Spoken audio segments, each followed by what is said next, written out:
waa maxay sababta aydani ay uga run badan yihiin ragga magaaladan ku nool? beryaha ka mid ah nin ayaa si qarsoodi ah u guursaday gabadh, waxana uu markhaati uga dhigay 2 nin oo ay isgaranayeen, waxana ay isku raaceen in ay qariyaan guurka oo aanay cidna u sheegin. waqti kadib waxaa khilaaf dhex maray qoyskii, kadibna ninkii ayaa furay gabadhii, isaga oo aan siinin wax xuquuq ah, welibana waxa uu ka eriyey gurigii ay degganayd.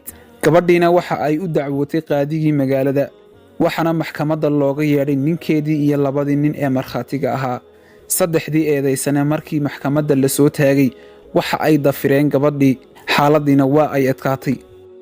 waqti kadib qaadigii ayaa waxa uu gabadhii weydiiyey in ay guriga ku xanaanayn jireen xayawaanka loo yaqaano ayda. gabadhiina waxa ay u sheegtay in ay guriga ku haysteen ay.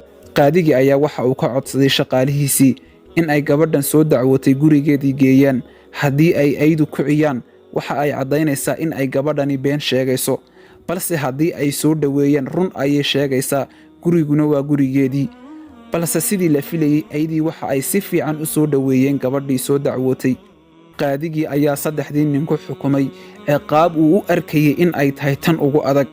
ugu dambaynna aydii magaalada ku nooleed waxa ay noqdeen kuwo ka run badan lagana aamino raggii magaaladaas joogay.